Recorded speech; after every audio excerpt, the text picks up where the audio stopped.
All right, well, we're back on the blog this week, and I'm excited to introduce another author that I've met online. We're online friends, we've never met in person, but this is Felicia Ferguson. Hi, Felicia. Hi, How you doing? great. How are you? I'm good. Good to have you today, and I just want to jump right in and make the most of our time and let you just introduce yourself, maybe tell a little bit about what you enjoy doing outside of writing or what brought you to writing, anything about you that you might want those who are watching to know. All right, sounds great. Well, I live in the Florida Panhandle right now, but I grew up in Kentucky on a horse and cattle farm. And Oh, nice. yeah, so the book is pulls a lot from some of my experiences on the farm. And I am an only child, and my dad passed away almost a year ago, and so it's Sorry. just mom right now. And it was a mercy. So I know where he is, and it's all good. Yeah. I knew I wanted to write when I was in the fifth grade. And I had a friend that we would kind of write little short stories back and forth in class and move them around the room. And I just caught the bug then. Had some amazing creative writing teachers going through high school, and then took a break from it because, like most people tell you, you need to have a real career. And so I did that. So I've got a master's degree in health administration and worked in that field for a while, then went back and got a master's in speech therapy and worked in that field. And then moved to the beach and managed a day spa and Oh, wrote. cool. Yeah, I wrote during the off season while I was there to fill in the time, and I've self-published or hybrid published two books working there, and just continued to grow the craft, grow my skills, go to conferences, read craft books, and then the last year they decided to close the spa, and so I became a full-time writer. All right. And yeah, I write freelance magazine articles as well as the books. And I love writing, so I write for fun too. Uh-huh. I do some gardening. I've got a beautiful yard, and I've got some of that. And I like to walk in the community. But really, if I'm doing anything, I'm going to be writing. Yeah. Yeah. Yeah, I get you. All right. Well, let's talk a little bit about your upcoming book. Sure. What's the title? It's called The Choices She Made. Okay. Yes. And when will we see this book? It is actually releasing October 18th. And I've got my author copy. So, yay, which is fun. It actually feels real now. Yeah. And it's available for pre order at all the outlets. And it's in digital, paperback, as well as audiobook. Awesome. But I've been officially, listening to a lot of audiobooks lately, so I'm really enjoying that. nice, nice. Yeah, it was fun. It was interesting because I got to talk to the narrator and pick out the narrator for the Oh, book, and that was a really cool process that I didn't even think huh. anything about. But when they gave me the option of, hey, do you want this person, or this person, and then going on and listening to how they told the story with the different accents and the inflections and all that, and I got my first choice narrator. Oh, And then we awesome. got to chat about, and she asked some interesting questions, who should have an accent, who shouldn't have an accent, and how do you pronounce this name, and just all kinds of little things that I didn't have any clue about. Very And cool. that was a really cool process to getting the audiobook put together. I have not heard it yet. I think they're still in the final stages of it, but yeah. Nice. So tell us a little bit about the setting of the novel and if it's a real or fictional place. Sure, absolutely. It's part real, part fictional. It does have a little bit of Austin, Texas in it, but the main towns are Blue Springs and Red Lick. Those are fictional towns. Okay. They're in more of the rural area. So Blue Springs, especially, is very based in ranching. And Madeline grows up on a ranch that has been in her family for three generations. But over the book itself is a dual timeline. So you have a 1997 timeline and then a 2011. So in that 12-year period, Blue Springs becomes kind of a bedroom community for Austin as well. So you have a little bit of growth in between that time. Okay, I've really been enjoying the dual timeline books lately. It's a new to me genre just a couple years ago, but I really enjoy it. This one's a little bit different from the dual timeline books that I have read because it's the same main character. Yes. She's just at 17 in the one and then at 30 in the other, as opposed to having two totally different sets of characters and different timelines. Mm-hmm. Sounds good to me. So tell us a little bit how you select names for your characters. Is that a process for you? It is and it isn't. The main characters, especially like with Madeline, they just kind of come to me as the story forms in my head. It's like they introduce themselves and sit down and just tell me, hey, it's time for my story to be written. And so I really don't struggle with getting names for them. Now, the minor characters, typically what I'll do is find out how old they are and then do a Google search for popular baby names for that year and then pick a name based on their personality. Okay. So when you're thinking about your book and your characters in the book and thinking through the story, do you visualize them, like what Hmm. they look like, their hair color and all of that, and then the names kind of come in to that process? Actually, it's more the reverse. I get the names first, Okay. and then it fills in with the personality and that sort of thing. But really, what I have started with seems like is the setting. The setting kind of comes to me first, where I know where all it's going to happen, at least where the start is going to happen, and then the people fill in from there. Okay. So talk a little bit about the characters in the story. Introduce us to them, and tell a little bit maybe about which one was easy for you to write and why, or which one presented a big challenge for you. Sure. The main character is Madeline Williams, and she is, like I said, 17 and 30. And she has her dad is Jim, and he is a single parent. She lost her mom when she was 10 to a drunk driving accident. Mm. So she's been raised by her dad, and they do have the family ranch. And she is sexually assaulted by the son of a wealthy rancher at his auction house when they are there. And she has a boyfriend, a high school boyfriend, who his name is Bobby, and he is talking marriage when they are when he's 18 and she's 17.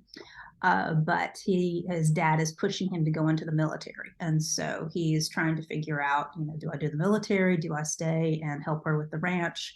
And then, of course, the sexual assault changes everybody's plans. Mm. And as for who was the easiest to write, really it was Madeline, because she just kind of sat down and said, okay, this is my story. And I've basically picked you to write it. Hmm. And so all I did really was transcribe it. And she just kind of talked in my ear, which was kind of fun. Oh. And but the one that I really had the most difficulty with was her English teacher in high school, Mrs. Hastings. She is the wife of a pastor and isn't much older than Madeline, so she's probably in her 20s. Very new teacher, uh, deep faith, but she can't have children. And here's Madeline in her class, who she finds out is pregnant out of wedlock, and so she approaches her about adopting the baby. Oh. And so I really wanted to honor the character of Mrs. Hastings and her internal struggle and just make sure that she felt authentic. And I'm very blessed that one of my critique partners and friends is an adoption attorney. And so I was able to really pick her brain for real life scenarios of what she's seen of happen with adoptive moms, and whether or not how much access they're willing to have or to give the birth mom just to adopt, or that sort of thing. But she was really the one that I spent a lot of time digging into, just to make sure that I honored people in that situation. Hmm, interesting. And I love stories like that based on real life scenarios. And I'm all big onto adoption. And my story that I'm working on is also has an adoption thread in foster care. And Oh, nice. one of my grandchildren was adopted. So Mhm. I enjoy those kind of storylines. Mhm. So, do you have a favorite quote from your book? I do actually. It's from Madeline's dad, Jim, and it's right after she finds out that she's pregnant, and they go to church, and so this is their regular church, but their pastor is more of a hellfire and brimstone type pastor, and so the sermon he gives is in line with that, and so she starts questioning why this happened to her, why God allowed it to happen. Did she sin? Did she encourage? Is she paying the price for doing something wrong? That sort of thing. And her dad, when she tells her dad her questions and her concerns, he tells her, Pumpkin, I know God speaks through people and he speaks through sermons, but I learned the hard way when your mama died that just because the words they say sound Christian, it doesn't mean it's Christ speaking. Hmm. And that kind of hit me like a gut punch because it just reminds me to make sure whenever I'm interacting with someone that my words, my heart, my intentions really line up with scripture, but also with the heart of God for that person. And because there's been so many people who've been wounded by church and Yeah. wounded in church. And that just breaks my heart because that's where, you're supposed to feel the safest Hmm. and to be condemned instead of loved. I mean, obviously, Christ didn't condone sin and he called people out on their sin, but he did it in such a way that they felt loved into the kingdom and not judged into the kingdom.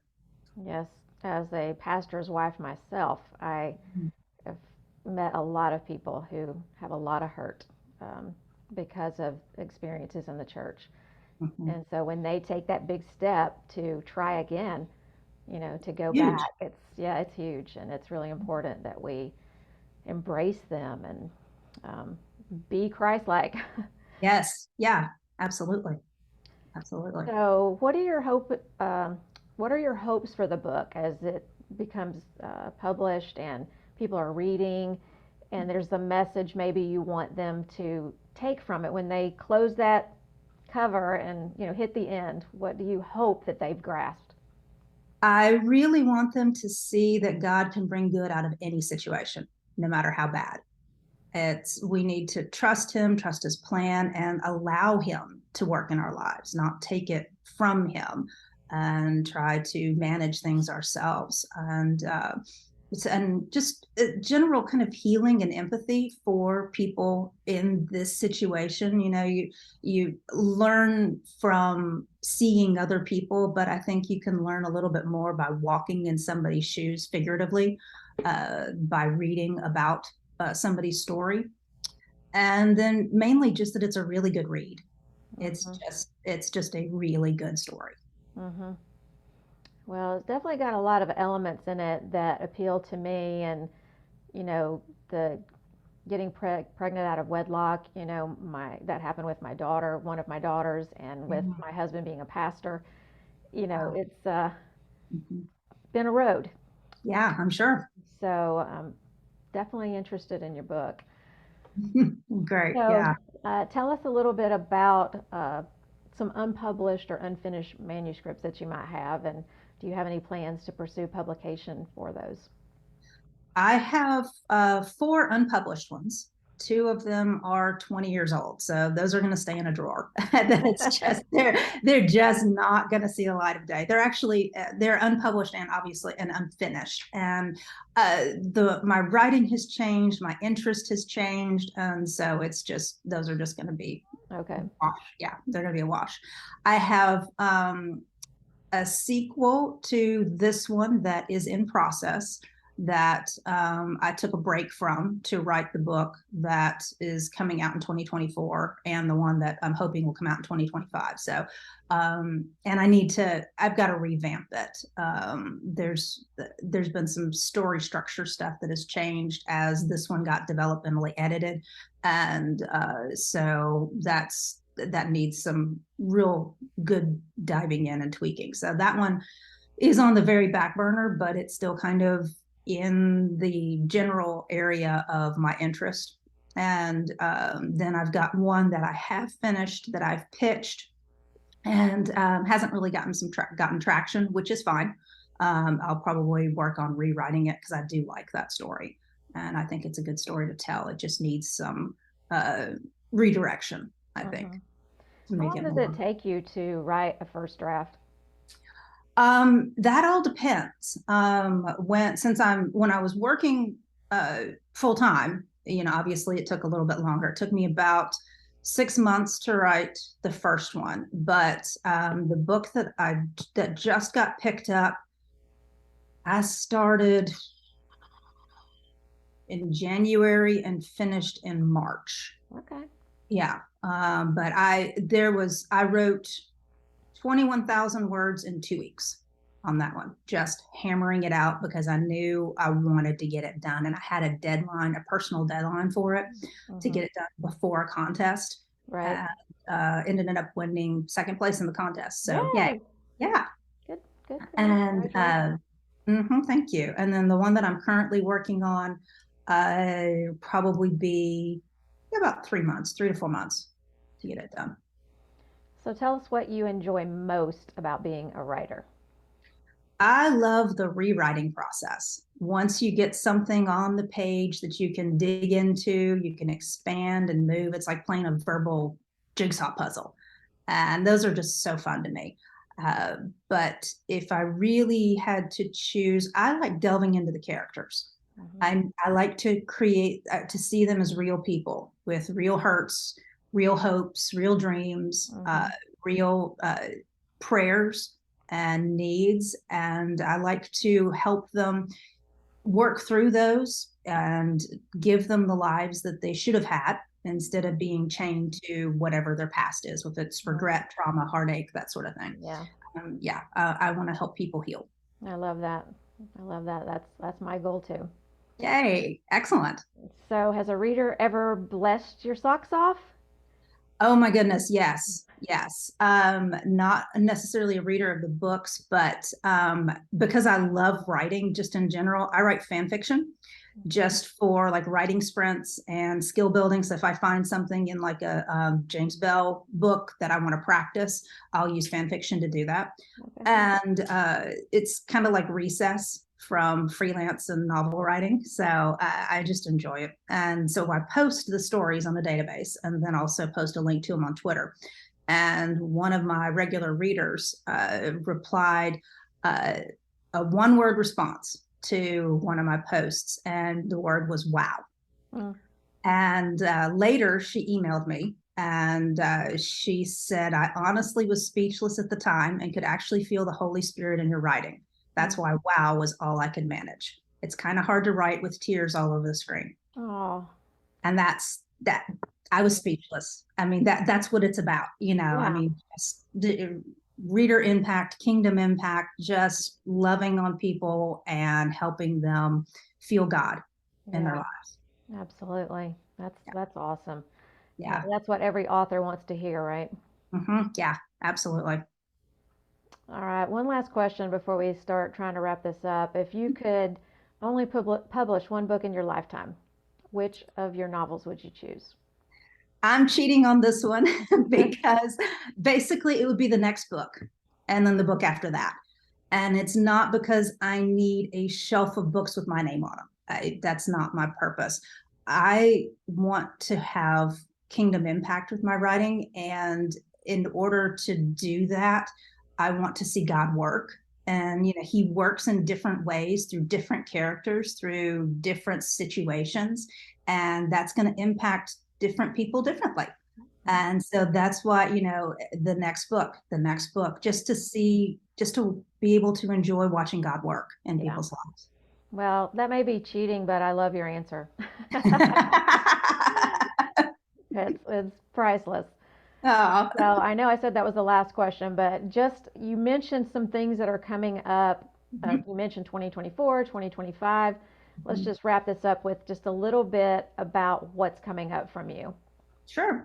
In 2023, I have some devotions and short stories in two in-game press anthologies. Those will release. Not exactly certain what the date is at this point in time. And then, like I said, the 2024 book is a little different. It has a little bit more action in it. The main characters dated for a little while and then broke up 5 years prior. And the male character's father is accused of committing a cold case robbery and murder 40 years prior. And so he enlists the help of the ex girlfriend, who is a cold case specialist, to help him find out the truth of what happened. And so you've got their storyline, you've got his dad's storyline, you've got the guy who accuses him of the cold case, who was his partner at the time, his storyline, and then also her family's. Her dad has dementia, and her mom is having to go through the process of it's time to get more help and what that process looks like for the family. So you got some mystery and intrigue going on there. Yes, as well as just some practical life stuff that people go through. And so, yeah, that one was a fun one to write. And that's the one that I did the 21,000 words in 2 weeks. And it was, yeah. And so I'm excited about it. Yeah, well, you've got a lot going on, a lot coming up, and I'm excited for you and just thrilled for you and the progress that you're making in your publishing journey. And I'll be following you and seeing what's happening. And I'm looking forward to your book coming out. And Thank you so much. This I has been think great. you've offered a giveaway for Yes, someone who comments on this post, and all the details of that will be included um, in the post when it goes live. So perfect. thank you so much for your time. It's been a pleasure meeting you face to face, even if it Yes. is across a computer. Um, and I've enjoyed it. I really enjoyed it. Yes, this has been so much fun. It's so good to talk to you and hear a voice attached to a photo from Facebook. Yes, yes, it is. All right. Well, we'll be seeing you online and Yes, watching your career as it progresses. thank you so All right. much. Blessings to you. Bye, Felicia. Bye.